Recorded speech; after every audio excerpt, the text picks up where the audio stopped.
ओम सभी को नमस्ते। मंत्रोच्चारण।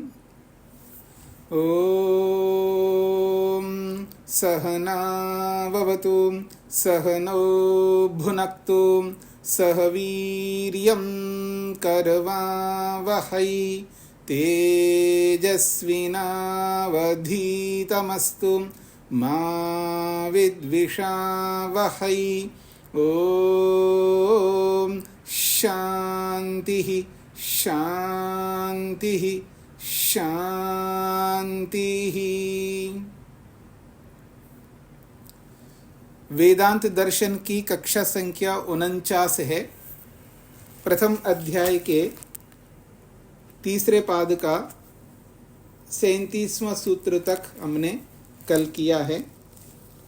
प्रसंग है वेद अध्ययन, ब्रह्म विद्या का अध्ययन कौन कर सकता है। सूत्र संख्या 38 है। अध्ययने तु चातुर्वर्णिको अधिकारी न तु गुण कर्महीनः तस्य तु। अध्ययने, अध्ययन करने में, चाहे वेदाध्ययन करो या ब्रह्म विद्या का अध्ययन करो, किसी भी विद्या का अध्ययन करने में चातुर्वर्णिको अधिकारी, चारों वर्ण अधिकारी है। कोई ऐसा वर्ण नहीं है जो अनधिकारी हो, चारों वर्ण अधिकारी है। न तो गुण कर्महीन, गुणों और कर्मों से रहित व्यक्ति को अधिकार नहीं है। गुणहीन कर्महीन व्यक्ति को वेद अध्ययन करना या किसी भी विद्या को प्राप्त करने का वो अधिकारी नहीं हो सकता, वो अनधिकारी होगा। तस्य तु, ऐसे व्यक्ति के लिए तो श्रवण अध्ययन अर्थ प्रतिषेधात् स्मृतेश्च।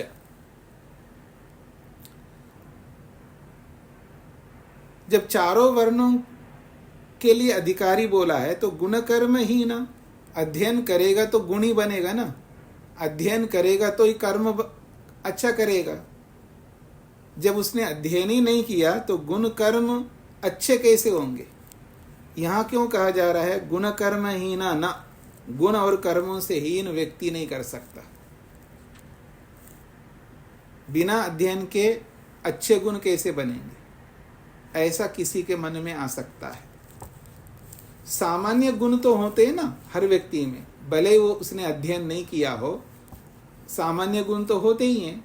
तो जो सामान्य गुण, सामान्य कर्म तो सभी को करने ही चाहिए। विशेष कर्म, विशेष गुण तो अध्ययन करने के बाद प्राप्त होंगे, लेकिन सामान्य गुण तो होने ही चाहिए व्यक्ति में। और वो सामान्य गुण भी नहीं है तो फिर वो अनधिकारी होता है। श्रवण अध्ययन अर्थ प्रतिषेधात् गुणकर्महीनाय कस्मैचिदपि श्रवण अध्ययन अर्थ प्रतिषेधो अस्ति। गुण कर्महीनाय, जो गुण और कर्मों से रहित व्यक्ति है, कस्मैचिदपि, चाहे वो ब्राह्मण पुत्र हो, चाहे वो क्षत्रिय पुत्र हो, वैश्य पुत्र हो या शूद्र पुत्र हो, कस्मैचिदपि, किसी के लिए भी, चाहे वो गुण कर्महीन है, तो श्रवण अध्ययन अर्थ प्रतिषेधो अस्ति। न तो श्रवण करना है उसको, न अध्ययन करना है, न उन अर्थों को प्राप्त करना है। ये शास्त्र का कहना है। तो प्रमाण दे रहे हैं, न अप्रशांताय दातव्यम, न अपुत्राय अशिष्याय वा पुनः। न अप्रशांताय, जो प्रशांत नहीं है, अर्थात शांत वाला व्यक्ति नहीं है, उच्छृंखल, जिसको आप कहते हैं ना उच्छृंखल व्यक्ति हो, उसको विद्या नहीं दे सकते। उसको शांत रहना चाहिए, सुशील होना चाहिए। तो न अप्रशांताय दातव्यम, जो शांत नहीं है, उच्छृंखल है, उसको विद्या न दातव्यम, नहीं देना चाहिए। और दो बातें विशेष कहिए, न अपुत्राय, जिसका पुत्र, जिसकी संतान ही ना हो, उसको विद्या नहीं देनी चाहिए। अशिष्याय, जिसके शिष्य ना हो, उसको भी विद्या नहीं देनी चाहिए। इसका तात्पर्य समझ लीजिएगा। अर्थात मेरे पुत्र नहीं, इसका मतलब मेरे को विद्या नहीं मिलनी चाहिए। मेरा कोई शिष्य नहीं बनता, इसका मतलब मेरे को विद्या नहीं देना चाहिए, इसका ये तात्पर्य नहीं है। इसका तात्पर्य समझ लीजिए। कई बार व्यक्ति वक्ता के अभिप्राय को नहीं समझ पाता है। तो न अपुत्राय का मतलब है जो पुत्र को विद्या देना नहीं चाहता या पुत्र को विद्यावान नहीं बनना चाहता है या पुत्र को विद्या देने की प्रवृत्ति जिसमें नहीं है, ऐसे व्यक्ति को नहीं देना चाहिए।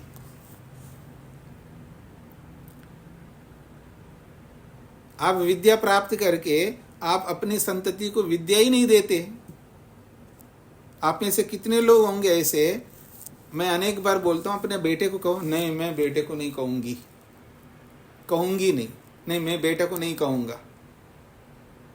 दुनिया को तो कहेंगे, उपदेश दूसरों को देंगे, लेकिन अपने बच्चों को नहीं देते लोग। ऐसे व्यक्ति को विद्या नहीं देनी चाहिए, कह रहे न अपुत्राय, चाहे पुत्र हो या पुत्री हो। जो अपनी संतति को विद्या नहीं देना चाहते हैं उसको विद्या नहीं देनी चाहिए, बात कही है। फिर कहा न अशिष्याय, विद्या तो पढ़ रहे हैं लेकिन दूसरे को पढ़ाना ही नहीं चाहते हैं। हम लोग कई बार कहते रहते हैं आप इतने पढ़ते हो, किसी को पढ़ाइए, किसी को सिखाइए। नहीं जी मैं नहीं सिखाऊंगा, मेरे बस की बात नहीं। तो ऐसे व्यक्ति को विद्या नहीं देनी चाहिए, ये कहा जा रहा है शास्त्र। न अपुत्राय न अशिष्याय, जो अपनी संतति को विद्या नहीं देना चाहते हैं, अपने शिष्य बनाना नहीं चाहते हैं, अर्थात दूसरे को विद्या नहीं देना चाहते हैं, उन लोगों को विद्या नहीं पढ़ानी चाहिए, ये उपनिषद कह रही है। मुंडकोपनिषद क्या कहती है? न एतद अचीर्ण व्रतो अधीते, न एतद अचीर्ण व्रतो अधीते। न का मतलब निषेध है। एतद, ये जो विद्या है, अचीर्ण व्रता, जिसने व्रत नहीं लिया है, जिसने संकल्प, चीर्ण व्रत का मतलब है संकल्प व्रत वाला, जो संकल्प ही नहीं लेता, व्रत ही नहीं लेता है, ऐसे व्यक्ति को न अधीते, उसको वो अध्ययन करने का अधिकारी नहीं है। बिना व्रती कोई विद्या नहीं देना चाहिए उसको, वो व्रत ही नहीं लेना चाहता है। और वो मनुष्य थोड़ा होगा, अव्रतो अमानुषा, वेद तो कहता है अव्रतो अमानुषा, जो व्रती नहीं है, जो व्रत नहीं लेता है, संकल्प नहीं लेता, उसको विद्या नहीं देनी चाहिए। ये मुंडकोपनिषद भी कह रही है। और स्मृति क्या कहती है जी? स्मृतेः च स्मृतौ अपि गुणहीनाय प्रतिषेधो अध्ययने दर्शितः। स्मृतौ अपि, स्मृति ग्रंथों में भी गुणहीनाय, जो गुणों से रहित है, उच्छृंखल व्यक्ति है, ऐसे व्यक्ति के लिए अध्ययने प्रतिषेधो दर्शिता, अध्ययन कराने में प्रतिषेध दिखाया है। यानी उसको अध्ययन नहीं कराना चाहिए, उसको पढ़ाना ही नहीं चाहिए। मैं अक्सर बोला करता हूँ ना, निरुक्तकार क्या कहते हैं, वो आ गए यहाँ पर वापस। पहले भी कई बार आ चुका है, फिर यहाँ पर निरुक्तकार ने बहुत अच्छी बात कही, अलंकारिक दृष्टि से कहा। विद्या वै ब्राह्मण मा जगामा गोपाय मा शेवधिष्ठे अहमस्मि असूयकाय अनृजवे अयताय नामा ब्रूया वीर्यवती तथास्याम। ये विद्या गुहार कर रही है, विद्यावान व्यक्ति से, विद्वान से विद्या रोती हुई कह रही है। क्या कह रही है? विद्या वै ब्राह्मणम अजगामा। विद्या जो है ब्राह्मणम, ब्राह्मण के पास, आजगामा, पहुंची है। यानी ब्राह्मण के पास, हा और वै, निश्चित रूप से विद्या ब्राह्मण के पास पहुंची। पहुंच करके क्या कहती है? गोपाय माँ, माँ मुझ विद्या को गोपाय, इसकी सुरक्षा करो। शेवधिष्ठे अहमस्मि, मैं तुम्हारी संपत्ति हूँ। शेवधिष्ठे का मतलब है मैं तुम्हारी संपत्ति हूँ, तुम्हारी खजाना हूँ, या तुम्हारा खजाना हूँ, तुम्हारी संपत्ति हूँ। अहम शेवधिष्ठे अस्मि, मैं तुम्हारी निधि हूँ, तुम्हारी संपत्ति हूँ, मेरी रक्षा करो। माँ गोपाया, मेरी रक्षा करो। असूयकाय, जो असूया करता रहता है, ईर्ष्या करता रहता है, द्वेष करता रहता है, ऐसे व्यक्ति को मुझ विद्या को नहीं देना। अनृजवे, जो सरल नहीं है, दो गिरगिट की तरह चाल बदलता रहता है। अनरिजवे, रिजु कहते हैं सरल व्यक्ति को, सौम्य व्यक्ति को। अनरिजवे जो सौम्य नहीं है, सरल नहीं है, टेढ़ा आदमी है, उसको विद्या नहीं देना। फिर कहा अयताय, जो मेहनत नहीं करता है, उसको भी विद्या नहीं देनी चाहिए। अयताय, जो मेहनत नहीं करता, उसको विद्या नहीं देनी चाहिए। समझ में आ रहा है जी आप सबको? जब आप आवृत्ति नहीं करते हैं, मेहनत नहीं करते हैं, तो मैं विद्या देना बंद कर दूं? सिर हिला रहे, नहीं करो। अर्थात हम मेहनत नहीं करेंगे, लेकिन आप देते रहना। क्यों जी? कह रहे अयताय, जो यत्न नहीं करता, जो पुरुषार्थ नहीं करता है, जो उद्यम नहीं करता है, उसको विद्या नहीं देनी चाहिए। यहां पर बोला जा रहा है ना मा ब्रूया, ऐसे लोगों को जो निठल्ले हैं, उद्यम नहीं करते हैं, पुरुषार्थ नहीं करते हैं, जो सरल नहीं है, जो ईर्षा द्वेष करने वाले होते हैं, माँ न ब्रूया, मुझ विद्या को उनको नहीं देना, ताकि वीर्यवती तथा श्याम, मैं वीर्यवती बनी रहूं, यानी मैं शक्तिशाली बनी रहूं। मेरे वीर्य को ये लोग नुकसान करने वाले होते हैं, ईर्षा द्वेष करने वाले, जो सरल नहीं है, टेढ़े लोग हैं, जो यत्न नहीं करते हैं, मुझ विद्या के वीर्य को नाश करते हैं लोग। ऐसे लोगों को नहीं देना। ऐसे लोगों को दोगे तो मेरे को हीन वीर्य बना देंगे। इसलिए मैं वीर्यवती रहूं, ताकि दुष्ट लोगों को, गलत लोगों को, निठल्ले लोगों को मुझ विद्या को कभी नहीं देना। अगर उनको दोगे, मेरे को हीन वीर्य बना देंगे। ये विद्या जाकर के ब्राह्मण से कह रही है।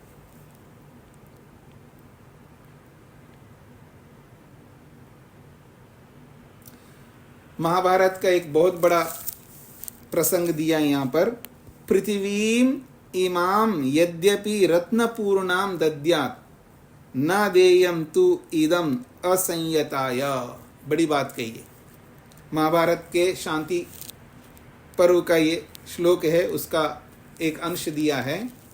पृथ्वीम इमाम, यद्यपि कोई व्यक्ति इमाम पृथ्वीम, सारी धरती मेरे को दे दे, और वो भी खाली धरती नहीं है, रत्न पूर्णाम, रत्नों से, सोने चांदी जवाहरात, इन रत्नों से भर कर की सारी धरती को भी दद्यात, मेरे को दे दे, न देयम, ऐसे व्यक्ति को कभी नहीं देना। कैसे व्यक्ति को? असंयताय, जो संयमी नहीं है। असंयताय, जो संयमी नहीं है, ऐसे व्यक्ति को कभी नहीं देना। न देयम, उसको नहीं देना दे। तू इदम, असंयताय, इदम, इस विद्या को, न देयम, उसको नहीं देना चाहिए। क्यों? असंयताय, वो संयमी नहीं है। विद्या को सुरक्षित रख नहीं सकता वो व्यक्ति, असंयमी व्यक्ति है। सोने को सुरक्षित रखता है व्यक्ति, कपड़ों को रखता है, सोने को रखता है, बाकी सबको रखता है, विद्या को सुरक्षित नहीं रखता। ऐसे असंयमी व्यक्ति को विद्या नहीं देना चाहिए। पढ़ पढ़ करके पोतियां जो है, मूलभूत सिद्धांतों को भी याद नहीं रखते लोग, तो ऐसे असंयमी व्यक्ति को विद्या नहीं देनी चाहिए कहा जा रहा है। इसलिए मैं आप लोगों को बार बार बोलता रहता हूं ना, पूरे सूत्रों को याद नहीं कर पाते हैं, अच्छी बात है, कोई बात नहीं। एक एक बात याद रखो, नहीं रख सकते कोई बात नहीं, लेकिन मूल सिद्धांतों को तो याद रखना चाहिए, वो भी याद नहीं रख सकते। क्यों? असंयमी है, संयम नहीं रखते, क्योंकि उनको याद रखने के लिए संयम करना पड़ता है ना। संयम में तप होता है, संयम में मेहनत पुरुषार्थ होता है। तो असंयमी लोगों को भी विद्या नहीं देनी चाहिए, ये बात कही जा रही है यहां पर। तस्मात्, इसीलिए, अध्ययने चातुर्वर्णिका नाम अधिकारो अस्ति, इसलिए अध्ययन करने में चारों वर्णों को अधिकार है। गुणहीनस्य तु कस्यचिदपि न, जो गुणहीन है, जैसे गुण होने चाहिए वैसे गुण ना होने पर उनको कभी भी विद्या नहीं देनी चाहिए। एतद् अध्ययने अधिकार वर्णनम योग्यस्य मनुष्य मात्रस्य अध्ययन अधिकार ज्ञापनार्थम अस्ति। कहते हैं एतद् अध्ययने अधिकार वर्णनम, ये जो बात है पढ़ने में जो अधिकार का जो वर्णन लेकर पढ़ने के अधिकार के वर्णन को लेकर के यहाँ पर जो बात कही जा रही है, योग्यस्य मनुष्य मात्रस्य, योग्य हो तो मनुष्य मात्र को आप दे सकते हैं। अध्ययन अधिकार ज्ञापनार्थम, योग्य मात्र का अध्ययन का अधिकार है ऐसा ज्ञापनार्थम बताने के लिए ये सूत्र है। इति विज्ञेयम, ऐसे समझना चाहिए। न तो शूद्राय अध्ययन प्रतिषेधार्थम, न कि शूद्र के अध्ययन करने का खंडन नहीं है यहाँ पर।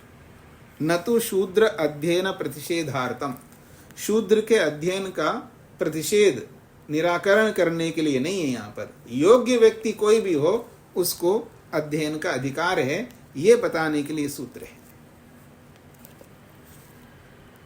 ऐतरेयो महिदासः शूद्र सन ऋग्वेदम अधीत्य ही ऐतरेयम ब्राह्मणम अरचयद एव। कितनी बड़ी बात है। ऐतरेयो महिदासः, ऐतरेय ब्राह्मण को बनाने वाला जो व्यक्ति है उसका नाम है महिदासः। देखिए दास शब्द जो है शूद्र के लिए आता है। शूद्र पुत्र को दास शब्द का प्रयोग करते हैं और वैश्य पुत्र को जो है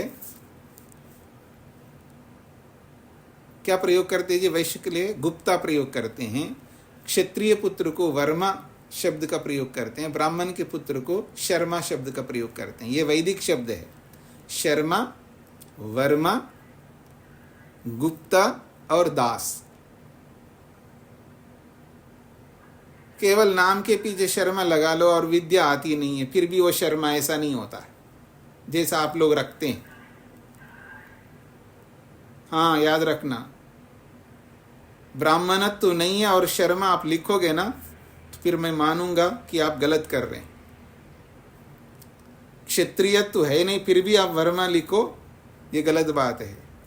रोडपति बनकर के आप गुप्ता लिखो, ये गलत बात है। दास लिखे तो मेरे कोई आपत्ति नहीं है। क्यों जी, अगर कोई अपने नाम के पीछे दास लिखे तो हमें कोई आपत्ति नहीं है। खैर, तो आगे बढ़ता हूं जी। ऐतरेयो महिदासा, ऐतरेय ब्राह्मण को बनाने वाले जो महिदास नामक व्यक्ति है वो शूद्र सन, शूद्र होकर के भी अर्थात शूद्र पुत्र बन करके भी ऋग्वेदम अधीत्य, उसने पूरे मेहनत करके ऋग्वेद को पढ़ लिया। ऋग्वेदम अधीत्य, ऋग्वेद को पढ़ करके ही ऐतरेयम ब्राह्मणम अरचयत एव, वो ऐतरेय ब्राह्मण को बनाया। देखिएगा, शूद्र पुत्र यानी शूद्र के यहाँ जन्म लेकर के शूद्र पुत्र बन करके मेहनत पुरुषार्थ करके वो ऋषि बन करके ऋग्वेद को पूरा पढ़ करके और ऋग्वेद के ऊपर भाष्य लिखा, ऐतरेय ब्राह्मण बनाया। कितनी बड़ी बात है। इत्यादि बहूनि उदाहरणानि सन्ति। ये तो महिदास तो एक उदाहरण है, इस प्रकार के बहुत सारे उदाहरण आप वेद पढ़ेंगे तो पता लग जाएगा। ये सूत्र का अभिप्राय पूरा हो गया। अब दूसरी बात कही जा रही है। अत्र शांकर भाष्ये वेदम शृण्वतः शूद्रस्य त्रिपु जतुभ्याम श्रोत्रपूरणम वेदोच्चारणे तस्य जीवोच्छेदो धारणे शिरभेदः च प्रतिपादितः। ये कहना चाह रहे हैं आदि शंकराचार्य ने क्या माना है। अत्र शांकर भाष्ये, इस संबंध में शंकर ने अपने भाष्य में वेदम शृण्वता, वेद को अगर कोई सुन रहा है, ऐसे सुनने वाले शूद्र पुत्र को त्रपु जतुभ्याम, त्रपु और जतु, श्रोत्र पूर्णम, त्रपु को जतु को उनके कानों में भर दो। जानते हैं ये धातु है त्रपु और जतु। जतु तो वो है जो आप सोने बनाते हैं, आभूषण बनाते हैं, उसमें जो काला काला पीछे लगाते हैं उसके पकड़ रखने के लिए, सुवर्ण आभूषण बनाते हैं ना, तो उसमें आभूषण रिंग बना रहे हैं या जो भी आभूषण बनाते हैं उसके पकड़ बनाए रखने के लिए ये जतु लगाते हैं, उसको ब्लैक कलर का होता है, आप सब जानते होंगे। और त्रपु भी एक धातु है, तो उनके कान भर दो, अगर शूद्र पुत्र जो है यदि वेद सुनता है तो उनके कान भर दो, ऐसा आदि शंकर कहते हैं। फिर कहा वेदोच्चारण है, अगर मान लो भूल से उसने वेद का उच्चारण किया है, जीव उच्छेद, उसका जीवा को काट दो। धारणे, फिर भी वो वेद को अपने जीवन में धारण करता है, तो शिरोभेद च, उसका सिर ही काट डालो, ऐसा प्रतिपादिता, ऐसा उन्होंने अपने शास्त्र में वर्णन किया है आदि शंकर ने। और स्वीकृतश्च, और इस बात को उन्होंने स्वीकार भी किया है। महदाश्चर्यम, ये तो बहुत बड़ा आश्चर्य की बात है, इतने बड़े विद्वान होकर के ऐसे कैसे मानते हैं। यद अहम ब्रह्मा अस्मि इति वादी, जबकि वो आदि शंकर अहम ब्रह्मास्मि इस सिद्धांत को मानने वाले। जब अहम ब्रह्मा, तो शूद्र भी तो हम ब्रह्मा हैं भाई, मैं और ब्रह्मा अलग थोड़े हैं, मैं ही ब्रह्म हूँ। तो हर मनुष्य ब्रह्म है, कोई दूसरी वस्तु तो है ही नहीं है। तो जब दूसरी वस्तु है ही नहीं है, अहम ब्रह्मास्मि को मानने वाले हैं, फिर वो ये कैसे लिख सकते हैं शूद्र के लिए? यही महद आश्चर्यपूर्वक है। जीव ब्रह्मणो एकत्व प्रतिपादन तत्पर, फिर जीव और ब्रह्म को एक ही ऐसा मान करके प्रतिपादन करने वाले आदि शंकर ऐसे कैसे लिख सकते हैं? अपि इत्थम निर्दयम कृत्यम मन्यते, ऐसे निर्दयी बात को स्वीकार करते हैं वो, कि उसके कान में जतु भर दो, सीसा भर दो, उसके कान में ये सब भर दो और उसके जिह्वा को काट दो, अगर फिर भी वेद को धारण करता है तो उसका सिर ही काट दो। ऐसे निर्दय कृत्य को कैसे मानते हो? जब अहम ब्रह्म मानने वाले व्यक्ति, जीव और ब्रह्म को एक मानने वाला व्यक्ति ऐसे कैसे मान सकते हैं? तथा सूत्रकारस्य व्यासस्य मुने सिद्धांतो अस्ति इति च प्रत्यपादयत्, सोपि सूत्रकार कलंकिता। तथा एक और बात कहते हैं, सूत्रकारस्य व्यासस्य मुने सिद्धांत अस्ति इति, और ये सूत्रकार व्यास मुनि का सिद्धांत है कि हर कोई व्यक्ति वेद पढ़ सकता है। इति प्रत्यपादयत, और ऐसा प्रतिपादन किया है। यही तो प्रतिपादन किया ना इस सूत्र में कि चातुर्वर्ण वाले पढ़ने का अधिकारी है, जो प्रतिपादन जो वेद व्यास जी मान रहे हैं, सो भी सूत्रकार कलंकिता, ऐसा करके वो सूत्रकार को ही कलंकित कर रहे हैं। जो सूत्रकार शूद्र को भी पढ़ने का अधिकार लिख रहे हैं, वेद स्वयं लिख रहा है, तो फिर ऐसा कैसे लिख सकते हैं? वेद को कलंकित कर रहे हैं, सूत्रकार को कलंकित कर रहे हैं। न च एष शिष्टाचारः, ये कोई शिष्टाचार नहीं है। यश्च शंकराचार्य ने प्रदर्शिता, जो शंकराचार्य ने जिस प्रकार का वर्णन अपने शास्त्र में किया है, ये शिष्टाचार नहीं है। स खलु वेद विरुद्ध, वो वेद के विरुद्ध है, और शिष्ट विरुद्धश्च, और शिष्ट लोगों से भी विरुद्ध है। सूत्रार्थ,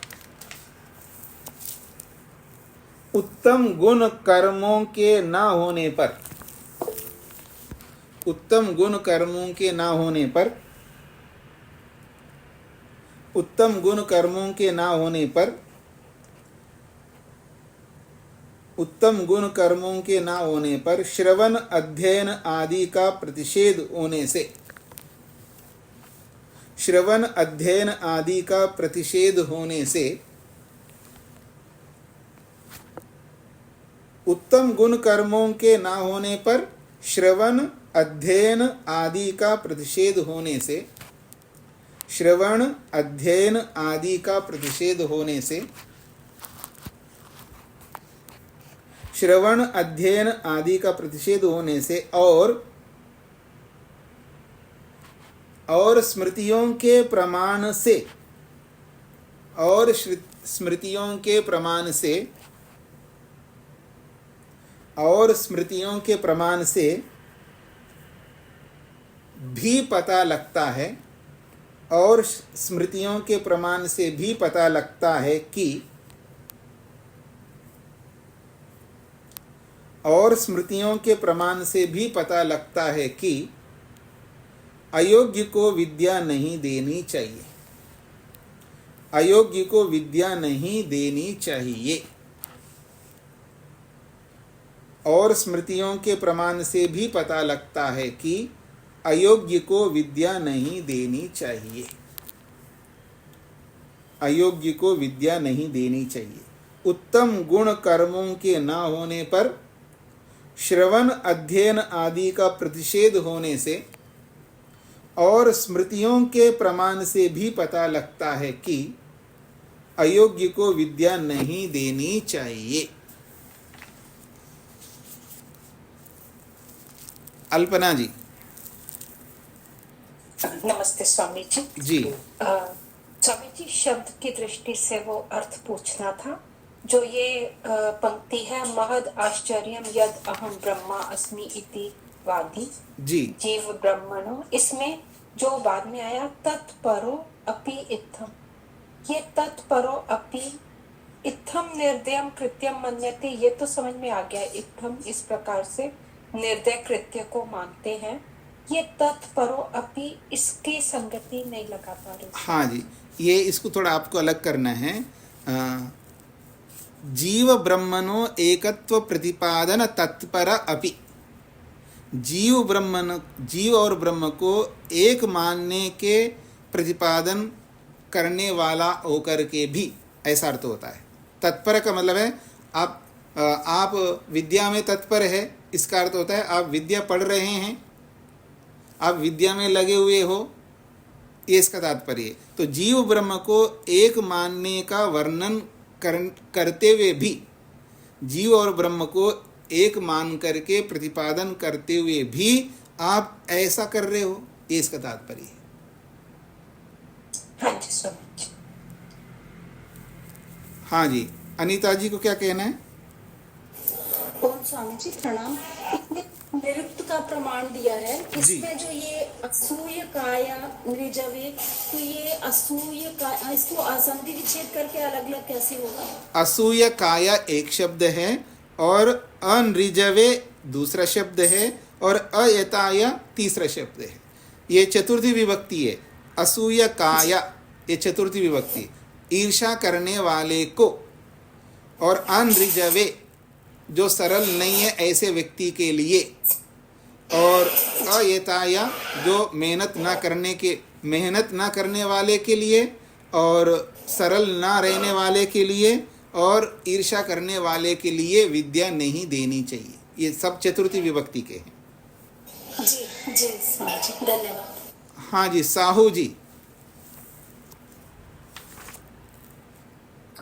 प्रणाम स्वामी जी। जी तो स्वामी जी, ये सूत्र बहुत महत्वपूर्ण है। यहाँ पे थोड़ा सा मुझे ये प्रतीत हो रहा है, क्या ये जो ब्राह्मणवाद। हाँ बोलिए, आपका वॉइस बंद हो गया। एक कुछ बहुत सारे आपका वॉइस बंद हो गया जी, नेट ठीक नहीं लग रहा है। वो जो व्याख्या किया वो सबका परिणति ऐसा ही हुआ क्या? आपका विचार क्या? देखिए, ये ब्राह्मण को महत्व दिया ऐसा नहीं है। ये गुणों से ब्राह्मण, गुण कर्म के आधार पर ब्राह्मण माना जा रहा है।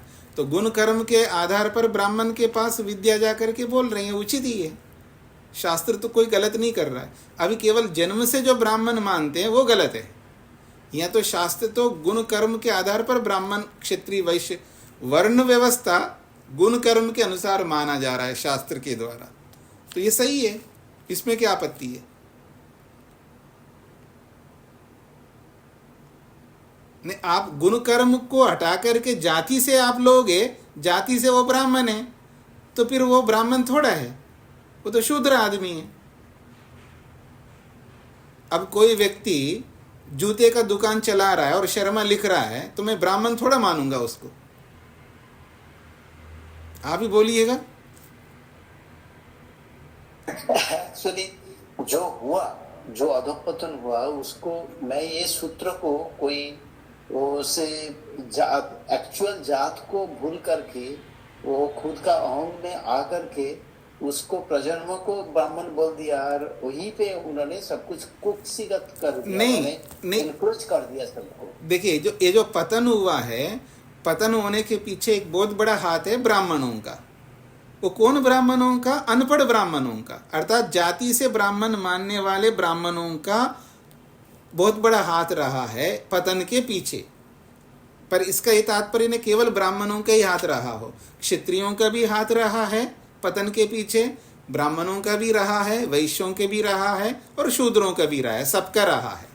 हाँ, लेकिन अधिक मात्रा में अनपढ़ ब्राह्मण, अपने आप को ब्राह्मण मानने वाले लोगों के द्वारा पतन हुआ है।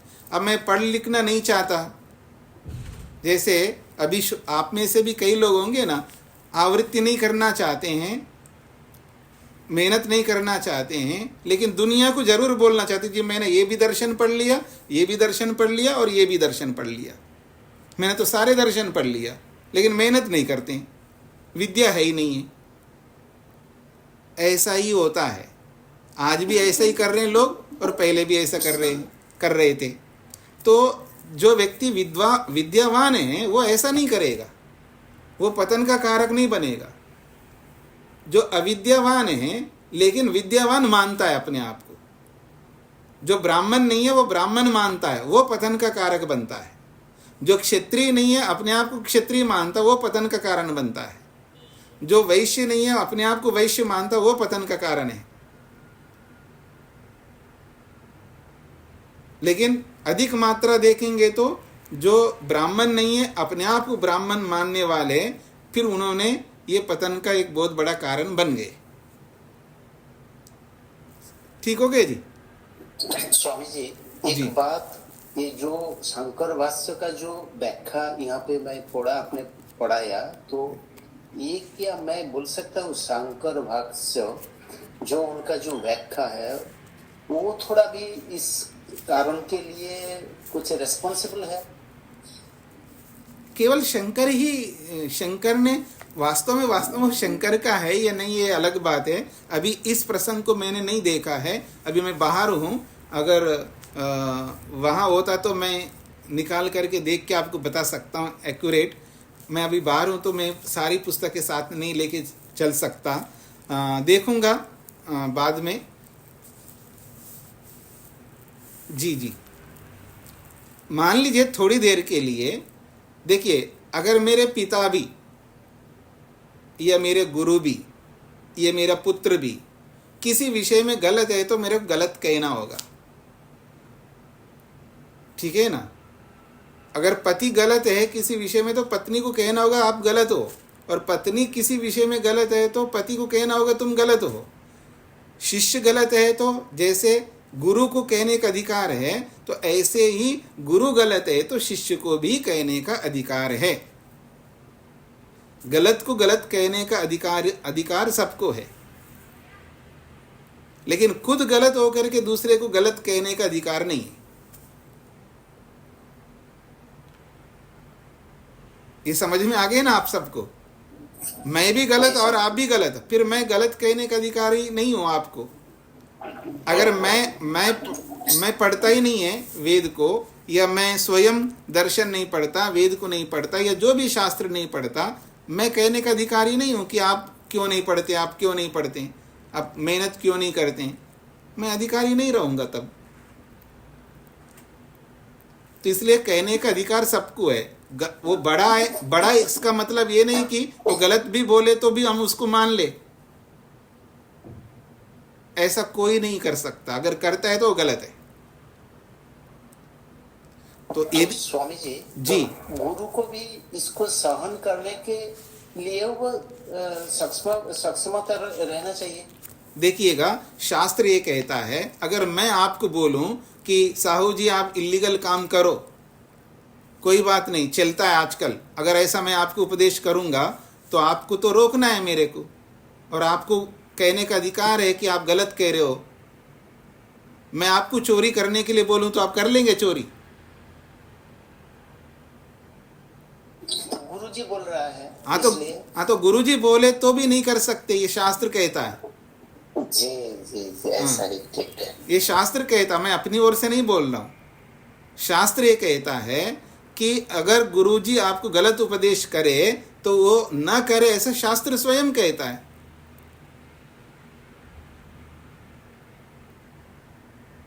ठीक है ना? तो आगे बढ़ता हूं जी मैं। विद्या अध्ययने प्रासंगिको अधिकार अनधिकार विचार समाप्त। विद्या के अध्ययन करने के संदर्भ में प्रसंग आया था, इसलिए प्रासंगिक जो अधिकार और अनधिकार को लेकर के विचार किया है वो समाप्त हो गया है। पुनः स एव परमात्मा विषय प्रस्तुयते।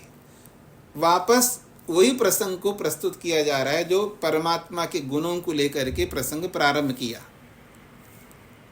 ये याद है ना आप सबको कि ईश्वर वैश्वानर है, ब्रह्म जो है वो प्राण है, ब्रह्म जो है ये है, ब्रह्म जो आकाश है, ब्रह्म ये है। ऐसे जो ब्रह्म का परमात्मा विषय जो प्रसंग चलाया है, बीच में वो प्रसंग अतिरिक्त आ गया था। विद्या के पढ़ने का अधिकार किसको है किसको नहीं है, वो बीच में एक आनुषंगिक कहते उसको, अर्थात प्रसंगवश वो आ गया था। बिल्कुल प्रसंग से रहित नहीं है, लेकिन उस प्रसंग में थोड़ा सा उसके साथ जुड़ा हुआ था, इसलिए प्रासंगिक वो बात कही गई है। उस प्रसंग में आया इसलिए ये बात कही है। अब मुख्य विषय पर आते हैं कि परमात्मा विषय जो प्रसंग चला आ रहा है उस पर आते हैं। प्राणः कंपनात्। परमात्मा एक का नाम प्राण भी है। परमात्मा का, ब्रह्म का एक नाम प्राण है। क्यों प्राण है? कंपनात्, क्योंकि संपूर्ण ब्रह्मांड को चलाने के कारण से, क्योंकि परमात्मा ब्रह्म ही चलाता है। कंपनात् का मतलब है सबको कंपन कर देता है, अर्थात सबको चलाता है। प्राण कंपनात्। अध्यात्म ग्रंथे प्राण परमात्मा विज्ञेय। उपनिषद के ग्रंथ में जब प्राण शब्द आता है जिस प्रसंग में, वो परमात्मा जान लेना चाहिए। कंपनाद हेतोः, कंपन हेतु से।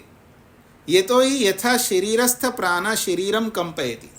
जैसे शरीर में रहने वाला प्राण शरीर को कंपित करता है, अर्थात चालयति, शरीर को चलाता है, शरीर को मूव कराता है। प्राण के बिना शरीर गमन नहीं कर सकता। तद्वत, उसी प्रकार से समष्टि प्राण परमात्मा सर्वम जगत कंपयति। इसी प्रकार जो से व्यष्टि में, व्यष्टि कहते शरीर को और समष्टि कहते संसार को, तो समष्टि प्राण जो संपूर्ण ब्रह्मांड में रहने वाला जो प्राण रूपी परमात्मा है, वो भी सर्वम जगत कंपयति, संपूर्ण जगत को कंपयति, चलाता है। उक्तम ही, शास्त्र कहता भी है, यदिदम किंच जगत सर्वम प्राण एजति निस्त्रितम। यदिदम किंच जगत, जो कुछ भी दिखाई देने वाला जगत है, इदम सर्वम जगत, ये सारा का सारा जगत, प्राण एजति, प्राण नामक परमात्मा ही एजति, उसको चलाता है। निस्त्रितम, और उसी प्राण नामक परमात्मा से ही ये संपूर्ण जगत जो है निस्त्रितम, प्रकट होता है। महद भयम वज्रम उद्यतम यह एतद विदु अमृताः ते भवन्ति। ये कठोपनिषद का एक और प्रमाण दिया है। वो कैसा है? महद भयम, वो महान भयंकर है, छोटा मोटा भयंकर नहीं है। महद भयम, भयंकर है, वो महान भयंकर है परमात्मा। और कैसा है? वज्रम, वो वज्र है। और उद्यतम, इधर देखिए मेरे ऊपर, जैसे कोई बहुत बड़ा पत्थर लेकर के आपके ऊपर डालने के लिए खड़ा हो ना, ऐसे उद्यत है परमात्मा, वज्र लेकर के। उद्यतम, रेडी है, तैयार है आपके ऊपर वज्र प्रहार करने के लिए। ऐसा यह एतद विदु, ऐसा जो व्यक्ति, ये एतद विदु, ये बहुवचन है, यहाँ संधि कारण से है। ये एतद विदु, ऐसा जो लोग परमात्मा को जानते हैं। कैसा? वो महद भय है, वज्र है, उद्यत है, ऐसा जो लोग जानते हैं, अमृता ते भवन्ति, वो अमरत्व को प्राप्त होते हैं। कितनी बड़ी बात है। अगर भगवान से डरना प्रारंभ करे ना कोई व्यक्ति, वो अमृत हो जाएगा, मुक्ति को प्राप्त कर लेगा। निश्चित रूप से लिख करके दे सकता हूँ मैं। जो भगवान से डरता है।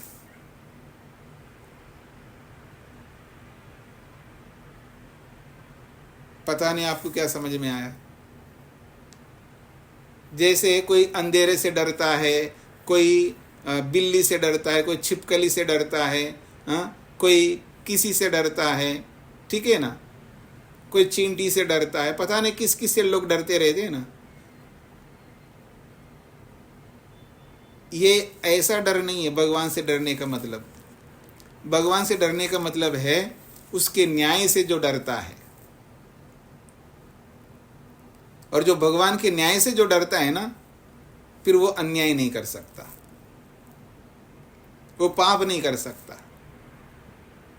पाप वही करता है जो भगवान के न्याय से नहीं डरता। तो भगवान के न्याय से जो डरेगा वो निश्चित रूप से मुक्ति को प्राप्त कर लेगा, क्योंकि पाप नहीं कर सकता वो। जो पाप ही नहीं कर रहा हो तो मुक्ति का अधिकारी बन जाएगा वो। अमृता ते भवन्ति, वो अमृत हो जाते हैं। अत्र प्राण रूपे परमात्मनि सर्वं जगत एजति कंपते इति उक्तम। अत्र इन उदाहरणों में, इन शास्त्रीय प्रमाणों में प्राण रूपे परमात्मनि, प्राण रूप परमात्मा में सर्वम जगत, संपूर्ण जगत प्राण रूपी परमात्मा में ही एजति अर्थात कंपते, वो कंपन करता है, अर्थात चलता है, गति को प्राप्त होता है। इति उक्तम, ऐसा इन प्रमाणों में कहा है। शरीर कंपन कारणम तो शरीरस्थः प्राणो भवितुमर्हति। शरीर के कंपन में, शरीर को चलायमान करने में शरीर में रहने वाला प्राण भवितुमर्हति हो सकता है, किंतु न जगत कंपन कारणम, पर शरीर में रहने वाला प्राण इस संपूर्ण जगत को कंपित कर ले, संपूर्ण जगत को चलायमान करे, ये संभव नहीं है। गौणवृत्तिया वायु अत्र प्राण कल्पयितुम शक्यते। गौण रूप से, गौणवृत्तिया का मतलब है गौण रूप से वायु को यहाँ प्राण शब्द से कल्पयितुम शक्यते, कल्पना कर सकता है व्यक्ति कोई। गौण रूप से संसार में वायु जो है व्यापक रूप से रहता है ना, तो जो संसार में व्यापक रूप से रहने वाला जो वायु है, उस गौण रूप से उसी को प्राण के रूप में कोई कल्पना कर सकता है। सो अपि न अत्र संगच्छते, पर ऐसी कल्पना भी यहाँ पर आप नहीं कर सकते। क्यों? ये तो ही क्योंकि अत्र वज्रम उद्यतम महद भयम तद विशेषणम दत्तम। इसलिए कल्पना नहीं कर सकते क्योंकि इस प्रमाण में उसको वज्रम शब्द से कहा है। उद्यतम, वो तैयार रहता है, ये बोला है। और फिर महद भयम, महान भयंकर है, ऐसा बोला है। ये सारे विशेषण जो दिए हैं,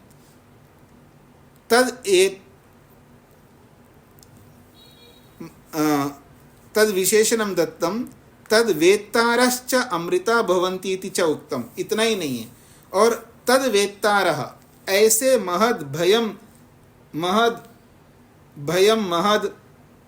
वज्रम महद उद्यतम, ऐसे जो विशेषण दिए हैं और उनको जानने वाले अमृत हो जाते हैं, ऐसा जो बोला गया है, ये जड़ वायु तो नहीं हो सकता।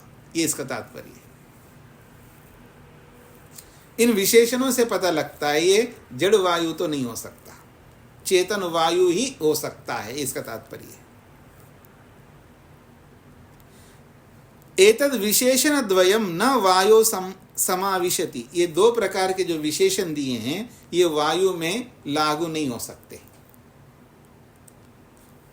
एक विशेषण है वज्रम उद्यतम महद भयम, ये है, और दूसरा है तद वेत्तारा अमृता भवन्ति, उसको जानने वाले अमर होते हैं। ऐसे ये दोनों विशेषण जो है ये जड़ वायु में समाविष्ट नहीं होते, अर्थात जड़ वायु में लागू नहीं हो सकते ये दो विशेषण।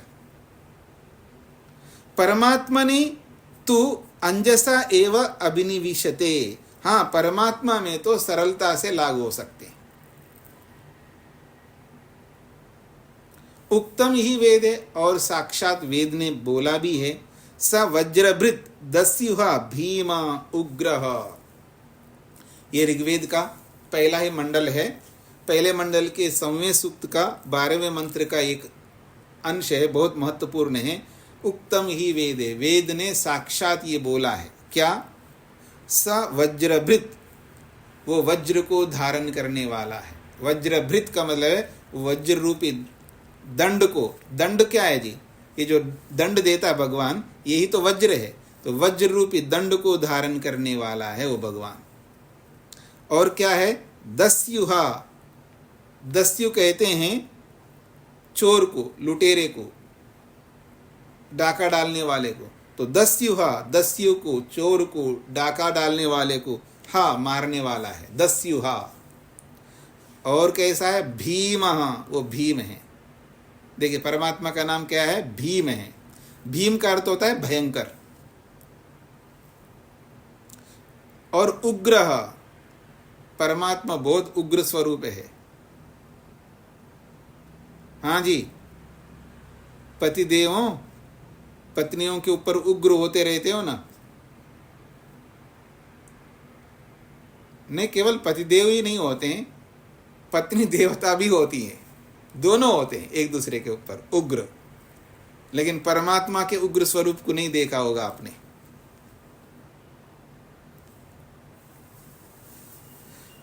अन्यत्र उपनिषदि खलु अपि, और दूसरी उपनिषदों में भी ये स्पष्ट कहा है क्या? भयाद अस्य अग्नि तपति, भयाद तपति सूर्यः। भयाद अस्य अग्नि तपति, अस्य भयाद, इस ब्रह्म के भय से अग्नि तपति, अग्नि जो है प्रज्वलित होती है, तपती है। अगर भगवान के ब्रह्म के भय ना हो तो अग्नि कैसे तपन करेगी? फिर कहा भयात तपति सूर्य, ब्रह्म के भय से ही सूर्य जो है तपता है। भयाद इंद्रश्च वायुश्च मृत्युर्धावति पंचमा, भय से इंद्र काम करता है, बिजली। भय से, परमात्मा के भय से जो है इंद्र रूपी बिजली काम करती है। और वायुश्च, और वायु भी काम करता है। मृत्युर्धावति पंचमी, और मृत्यु भी दौड़ती रहती है उसी भगवान के भय से।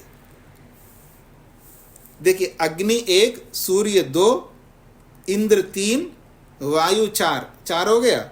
और मृत्यु पंचमा, और 5वां है मृत्यु। तो ये 5 चीजें यहाँ पर बताई है इस श्लोक में, इसलिए मृत्युर्धावति पंचमा, 5वां मृत्यु है, वो भी धावती, दौड़ती रहती है। हाँ जी, रुकती नहीं, याद रखना। मृत्यु मेरे पास आई, मेरे को निगल लिया, तुरंत दूसरे के पास जाएगी, उसको निगल लेगी, फिर तीसरे, ऐसे दौड़ती रहती है, रुकती नहीं है।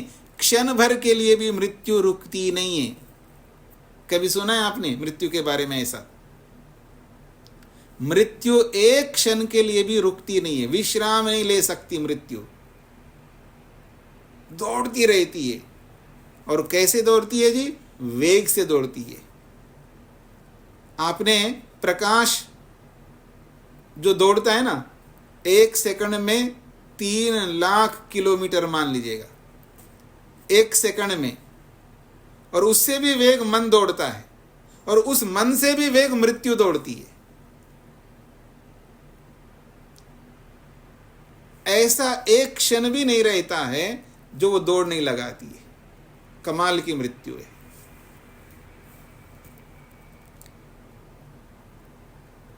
परमात्मानं ज्ञात्वा अमृतत्व प्राप्तिरपि भवति, और परमात्मा को जान करके अमृतत्व को प्राप्ति भी कर सकता है व्यक्ति। वेदाहमेतं पुरुषं महांतं तमेव विदित्वा अतिमृत्युमेति, मैं उस महान पुरुष को जानता हूँ। वेदा अहम एतम महांतम पुरुषम, अहम मैं, एतम महानतम पुरुषम, इस महान परम पुरुष को वेदा जानता हूं। तमेव विदित्वा, और उसी को जान करके अमृत अति मृत्यु में थी, मृत्यु से तर सकता है व्यक्ति। ये यजुर्वेद में भी आया है और श्वेताश्वतर उपनिषद में भी आया है। वेदे अपि जगत कंपन हेतु परमात्मा प्रतिपाद्यते। केवल दर्शनों में, उपनिषदों में ही परमात्मा इस संसार को चलाता है ऐसा बताया हो, ऐसा नहीं है। वेद में भी बताया है। वेदे अपि, वेद में भी जगत कंपन हेतु, जगत को चलाने का जो हेतु है वो परमात्मा ही है ऐसा प्रतिपाद्यते, वर्णन करता है वेद। कहाँ?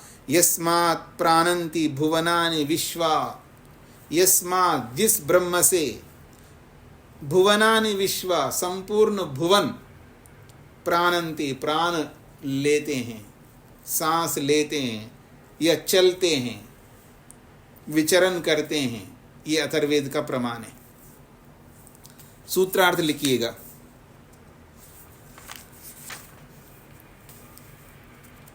प्राण शब्द ब्रह्म का नाम है। प्राण शब्द ब्रह्म का नाम है। या आप ऐसा भी लिख सकते हैं, उपनिषद में प्राण शब्द ब्रह्म का नाम है। उपनिषद में प्राण शब्द ब्रह्म का नाम है। उपनिषद में प्राण शब्द ब्रह्म का नाम है क्योंकि संपूर्ण जगत को गतिमान करता है। क्योंकि संपूर्ण जगत को गतिमान करता है, यह संपूर्ण जगत को गति प्रदान करता है, ऐसा भी लिख सकते हैं। क्योंकि संपूर्ण जगत को गति प्रदान करता है। क्योंकि संपूर्ण जगत को गति प्रदान करता है।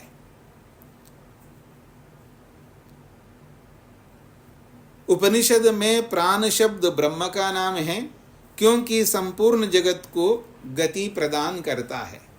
यह गति देता है, ऐसा भी लिख सकते हैं। एक ही बात है। गति प्रदान करता है, गति देता है या गतिमान करता है, एक ही बात है। उपनिषद में प्राण शब्द ब्रह्म का नाम है क्योंकि संपूर्ण जगत को गति देता है। ठीक हो गए जी? अब किसी को कोई प्रश्न पूछना हो आज के प्रसंग में, कोई प्रमाण समझ में नहीं आया हो, कोई शब्द समझ में नहीं आया हो तो पूछ सकते हैं।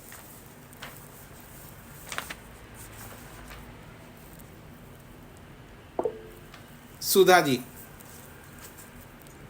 ओम स्वामी जी। जी स्वामी जी, यहाँ पर भीम और उग्र ये बताया ना, तो भीम रूप का कुछ स्पष्ट की। भीम का अर्थ होता है भयंकर। भयंकर को ही भीम शब्द से कहते हैं। उग्र जो कहते हैं, अग्रेसिव होता है ना, जैसे उग्रता दिखाता है। उग्रता दिखाना अलग है, भयंकर अलग है। इसमें दोनों अलग अलग है। हो गया आपका? भयंकर रूप का थोड़ा सा कुछ उदाहरण, जैसे भयंकर का उदाहरण तो जैसे भीम जो क्या नाम है अपने घटोत्कच के बारे में सुना है ना आपने, महाभारत का। वो भयंकर था, उसको देखते ही भय उत्पन्न होता था, इतना भयंकर था। इसको भयंकर कहते हैं। और उग्र तो कोई भी हो सकता है, आप भी हो सकते हैं। अभी तो उदाहरण दिया था, पति भी उग्र होता है और पत्नी भी उग्र होती है। उग्रता अलग है और भीम भयंकरपन अलग है। ममता जी को क्या कहना है? जी स्वामी नमस्ते जी स्वामी जी। अपुत्राय अशिष्याय, न अपुत्राय अशिष्याय को जी और एक बार क्लियर कीजिए स्वामी जी। जी, अपुत्राय का मतलब है आप विद्या प्राप्त करके अपनी संतति को अगर विद्या ना दें तो ऐसे व्यक्ति को विद्या नहीं देनी चाहिए। जो विद्या ग्रहण करके जो अपनी संतति को विद्या नहीं देता है, ऐसे व्यक्ति को विद्या नहीं देनी चाहिए, एक बात। और दूसरी बात है अशिष्याय, जो स्वयं विद्या लेकर के आगे किसी को विद्या नहीं पढ़ाता है, उसको भी विद्या नहीं देनी चाहिए। क्योंकि आगे जिसको पढ़ाएंगे तो वो शिष्य बनेंगे ना। जैसे मैं विद्या पढ़ करके मैं आपको पढ़ा रहा हूं, ऐसे आप पढ़ करके आप किसी और को नहीं पढ़ाएं तो फिर आपको नहीं पढ़ाना चाहिए, ऐसा शास्त्र कहता है। स्पष्ट हो गए जी? ममता जी। ठीक है स्वामी जी। वीरेंद्र जी। नमस्ते स्वामी जी। जी स्वामी जी, भयाद इंद्रश्च, यहाँ पर इंद्र का अर्थ क्या है? बिजली। अच्छा जी, धन्यवाद स्वामी। सरस्वती जी। नमस्ते स्वामी जी। जी। स्वामी जी, इधर ईश्वर के भय से ये अग्नि वायु बिजली सब मतलब चलती है, ये थोड़ा समझ में नहीं आता। ईश्वर के भय से का मतलब, ईश्वर के भय का मतलब है जैसे आप क्लास में क्लास लेने के लिए गए कॉलेज में, आपको देखते ही वो जो स्टूडेंट है वो सीधा हो जाता है, आपको देखते ही वो पुस्तक निकालने लगता है, तो आपके भय से ही तो वो पढ़ने लग रहा है ना। तो ऐसे ही ईश्वर के भय से सूर्य तप रहा है, ईश्वर के भय से वायु चल रहा है, ऐसा अर्थात ईश्वर की व्यवस्था से, ऐसे समझ लीजिएगा।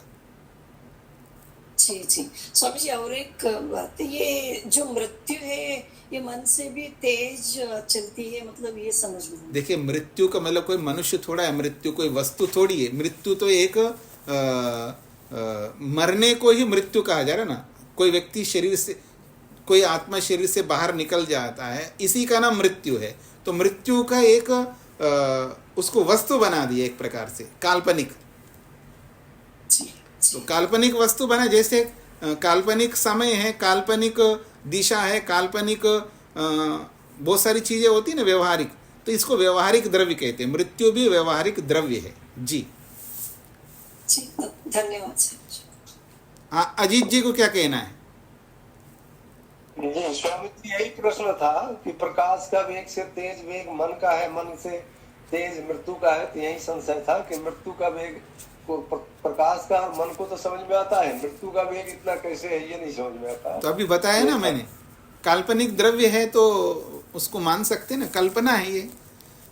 जी जी जी, अल्पना जी, अल्पना जी। अच्छा स्वामी जी, वो जो शंकर भाष्य की बात हो रही थी, मैंने वो भाष्य खोला है तो जी। उसमें यही सब लिखा हुआ है स्वामी जी। हाँ जी, वो लिखा है, बिल्कुल लिखा है। मेरे को अभी क्योंकि बहुत पहले पढ़ा है ना, अभी पुस्तक के पास में नहीं तो निकाल के मैं ही दिखा सकता था। वो लिखा है, बिल्कुल लिखा है। तो अब प्रश्न ये है कि उनका लिखा हुआ है, किसी ने वहाँ पर जोड़ा है बाद के लोगों ने, ये हमें नहीं पता है। अगर उन्होंने लिखा है तो गलत लिखा है, बाद में किसी शिष्य आदि ने जोड़ा है तो हम कुछ नहीं कह सकते। अभी तो उनका मान करके चल रहे हैं तो गलत है, कितना ही बड़ा व्यक्ति हो। क्योंकि स्वामी दयानंद ने हमें ये राइट्स दिया है, अगर मैं भी कुछ गलत लिखता हूं तो आप ना माने, लिखा है ना स्वामी दयानंद सरस्वती जी ने। तो ऐसे ही शास्त्र कहता है, यदि गुरु गलत उपदेश करे तो उसको ना माने। ठीक है जी, तो आज इतना ही रखते हैं जी। ओम शांति शांति शांति।